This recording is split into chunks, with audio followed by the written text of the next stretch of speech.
In 2022, communication between Kit Mora and their friends and family suddenly ended. Kit was raised by their grandparents, but recently moved back to their mom's care in Omak, Washington. Kit was not only identified as non-binary, but also indigenous. It came out that their mother did not accept the identity and treated them like a servant. She did not report them missing and even hindered the searches. As of 2026, Kit is still missing with no trace. Hello, welcome back to Grace Benson Investigates, where I deep dive into true crime, paranormal phenomena, cults, and history. Without further ado, let's get into today's case. This is the Missing Monday, where I specifically talk about disappearances, some found, but most need to be found. Today's case takes place in Omak, Washington. Omak is nestled in the heart of the Okanagan Valley. Various Native American tribes have lived here since the 19th century. It is also the home of the Omak Stampede. I want to state, this is about a non-binary individual. I'll be using their chosen name and pronouns. I will not allow negative comments, so if you do not want to hear about the story, just don't listen. Today, I will be discussing the disappearance of Kit Mora. This is their story. Kit Mora was living with their grandparents from when they were a toddler until 2021, when they reunited with their biological mother and moved back with her. Things were not going the way that Kit was hoping. The mother did not accept their identity, but used their siblings against them to make them stay. Communication to their grandparents, friends, and cousin Charlotte ended in October 2021. Their loved ones fought for answers, leading to multiple welfare checks, but led nowhere. To understand the circumstances that may have led to Kit's disappearance, we must discuss the family. On January 13, 1985, Lorie Sue Nelson was born to her mother, Deanna Nelson. Growing up, Lorie's life was difficult, but you're also going to see she was not an easy child to raise. Family members would tell Deanna that something was going on with Lorie, and turns out she was being molested. I watched this documentary called Finding Cat. I'll link it in the description.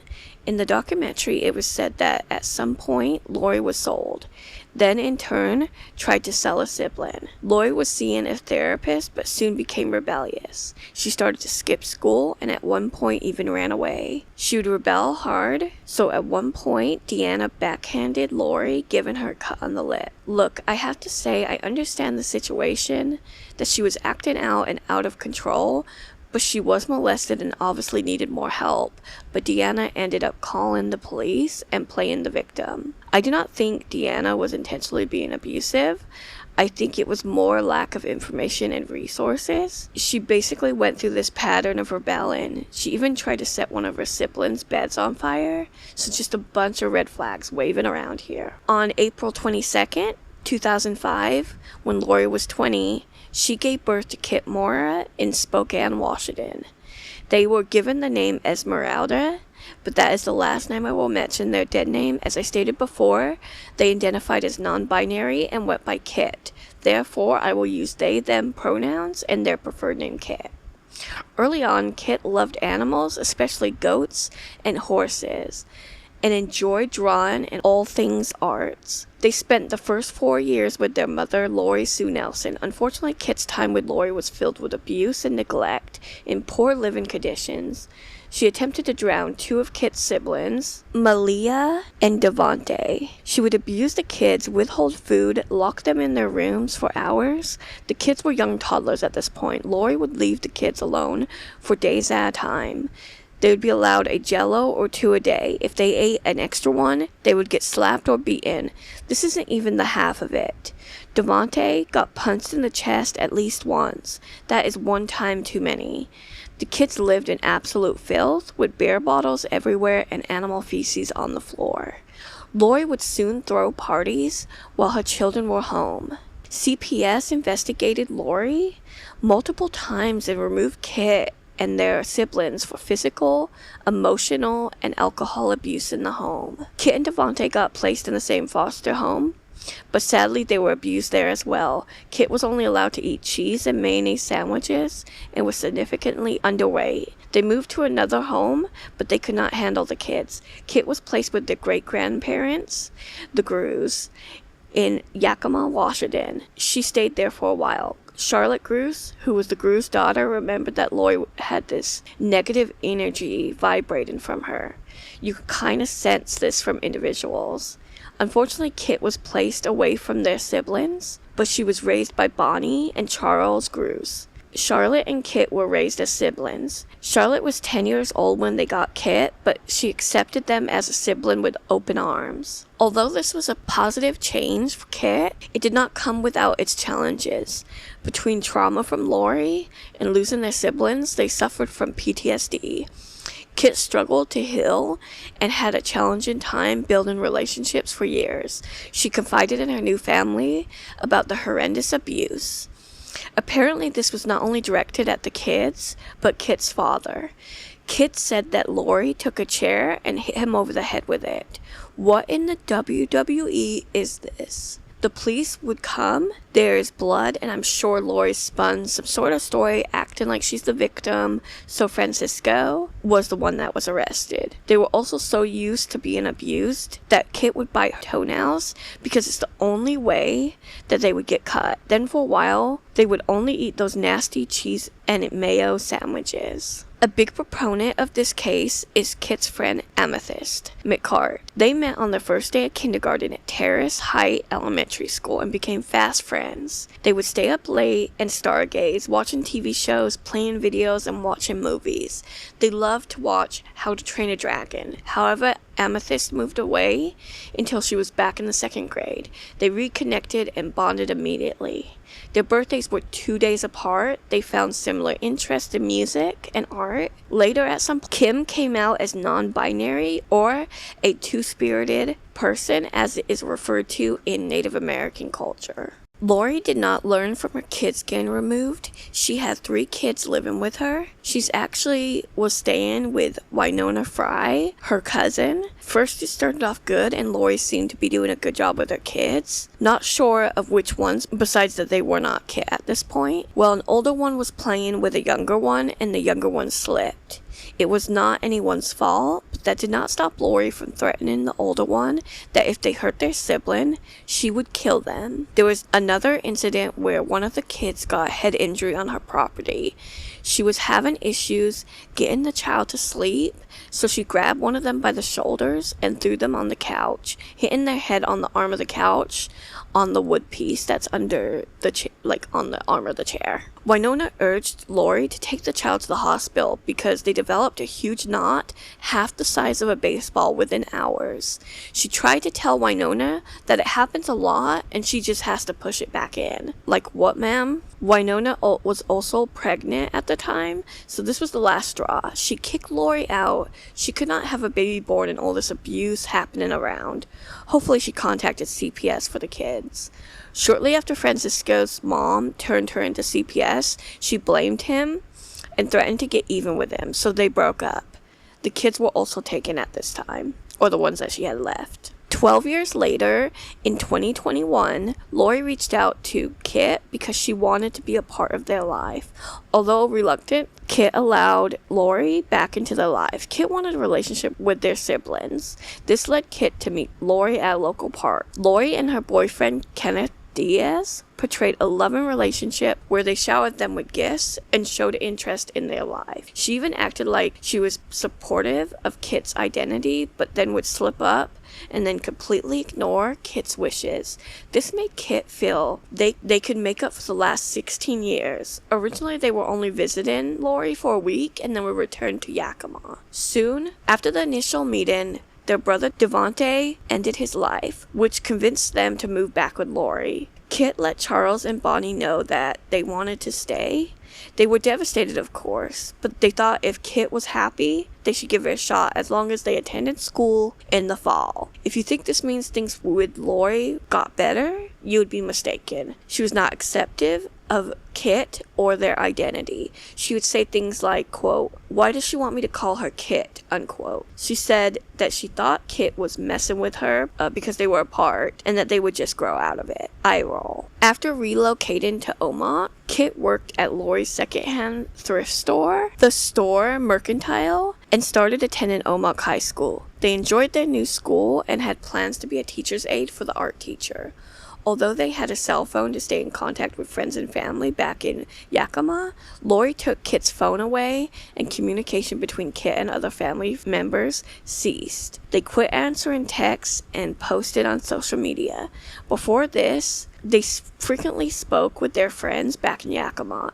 Amethyst said, quote, "We went from talking to almost every day, to every other day, to once a week, to every couple weeks, then once a month, and I was like, I miss you. I miss my friend," unquote. Before the communication stopped, Kit expressed their frustration, but when Amethyst told them to come home, they said they did not want to leave their siblings, so it was clear Lorie was manipulating Kit by using the siblings. A close friend realized that they had not heard from Kit in a while and contacted the other friends and family and classmates. No one had heard from them. Everyone talked and thought that Kit's mother was involved in whatever happened to Kit.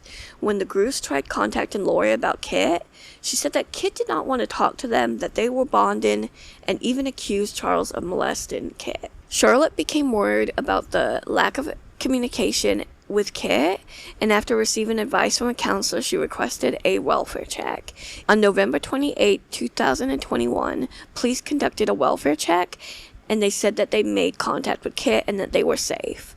They made the decision not to file a report on Kit. Around this time, police had shown up at Lorie's residence for a domestic dispute, one of which was Kenneth hitting Lorie with a baby gate and was arrested. Kit was never mentioned.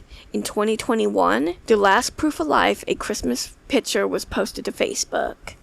By January 2022, Kit was no longer attending school and was unenrolled due to lack of attendance. You would think that this would trigger some sort of check on Kit, but I guess not. Bonnie and Charles had legal custody but was not notified of their absences. 33 to be exact. Lorie told family that Kit was good but still going through stuff, but they accept and love them. But she misgendered them because she is a close-minded idiot. Despite this claim, Lorie sent text messages saying that she would beat the gay out of her child and said that she was making Kit wear dresses. There is a picture here and you could tell by her eyes and body language that they are uncomfortable. Lorie was telling the siblings to ignore their identity. When Kit expressed that they wanted to go back to the Groos, Lorie used her siblings as a way to manipulate Kit. She knew that Kit loved her siblings. She also used her thrift store, saying that she needed their help. She was 16, of course teenagers work, but not to be used for work in the way that Lorie was. Then she was paranoid that Kat was trying to start a relationship with her boyfriend, Kenneth. Mind you, Kit had expressed possibly being asexual. I think they were still discovering layers of who they are. But even if there was, it's on Kenneth as the adult. Lorie was witnessed pushing Kit down the stairs. This resulted in a broken foot. In June 2022, CPS was called to Lorie's home to find children in a worrisome state and taken to the hospital, but were returned to Lorie after the care for some reason. There was no sign of Kit. When Kit disappeared, Kenneth said that he was not staying with Lorie, but Kit ran off with someone they were in love with. Even if this is true, they are minor and could still be in danger. In September of 2022, Kit's friends and adopted family started to worry about them. Amethyst contacted Charlotte to ask about Kit, and when they realized that no one had spoken to Kit, they were worried. Amethyst convinced her grandmother to drive to Omak to search for Kit. They went to the Omak police, who conducted another welfare check. Sergeant Duncan told the family that Lorie had informed them that Kit had ran away the previous April. Of course, Amethyst brought all this information to the Groos, and they jumped into action. The family refused to give up. After constant contact from the family, Omak PD suggested that they reach out to the tribal police because of the location of Lorie's home, the Stampede Apartments. Tribal police told them that they would take down information and contact them soon. A week passed, and no contact from the police led them to call back. They were devastated to find out that police never documented Kit's disappearance. They referred the family to another tribal police department, but the same thing occurred without process. The family continued continued communication between OMOC and the tribal departments. Again, they got no help from the police. Lorie did report Kit missing in April 2022, but they were labeled a runaway because of the story Lorie was spinning. They put up missing person posters, but Lorie would remove them. They decided to talk with the police in person. The police finally agreed to make a missing person report at the end of September. I guess it's better late than never. On Halloween 2022, the family held a candlelit vigil for Kit, attended by the chief of police for OMOC and tribal police. They spent 30 minutes talking to the police about the case. All suspects are known to the police, but the police advised the family not to contact them. Finally, in October 2022, Washington State Patrol triggered a missing person alert. Unfortunately, despite this alert, Detective Brian Bolin undermined this by saying that being a runaway is not a crime. Maybe that is true, but you have to ask yourself, why is the child running away? Either they're having underlying issues, or their home life is shit. Also, the runaway theory is based purely on the word of a trash mom who has a history of abusing her child. She needed to be looked into. This is until January 2023 when the police agreed to open a case on Kit. Bolin received a tip that a few weeks after they talked to Lorie, she left town with Kenneth. They left their property behind, including a bloody mattress. They asked the landlord to hold the mattress for police, but when the family returned, it was missing. According to Bolin, they used cadaver dog, but nothing was found. Honestly, at this point, Bolin's word means nothing to me. In August 2024, the police teamed up with the Washington State Murdered and Missing Indigenous Women and People Cold Case Unit. They executed a search on the residence in OMOC. They said that they are committed to finding Kit, but had to keep any information private for now. It has been almost 2 years since this announcement and no updates. The family has expressed frustration with the investigation, telling Dateline in 2025, quote, Kit has a lot of things against them. Kit is indigenous. Kit is non-binary. Kit is a teen that was labeled a runaway. If they were someone else that wasn't all of those things, I feel the case would have blown up, unquote. As many of you may or may not know, Indigenous people are at an increased risk of violent crimes. I'll leak statistics on that. When someone is also transgender or two-spirited, then that is more significant risk. There are a vast number of missing Indigenous people, and quite frankly, the cases are not covered close to enough. I struggled to find information on Kit due to the lack of media coverage. Despite all that, I had to cover their case because it's a very important case.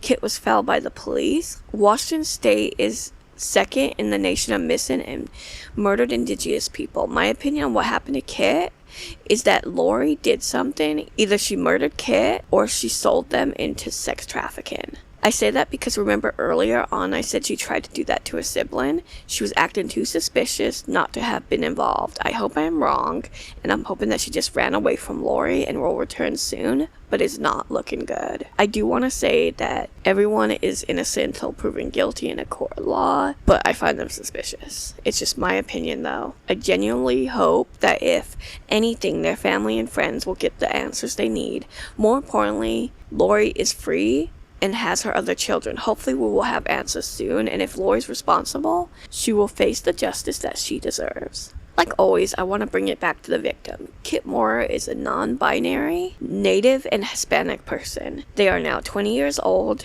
They stand 5'6" and have black hair, brown eyes. They have a small scar under the left eye. If you have any information regarding Kit's whereabouts, please contact the OMOC Police Department. I will leave the information in my description box. Thank you for listening to Kit's case today. What do you think happened to Kit? I do want to know your opinion, but please be respectful. If you're a judgmental dick, you'll be removed and blocked. Comment, subscribe, and like. If you have any future cases you'd like me to cover, please request a case using my form in the description.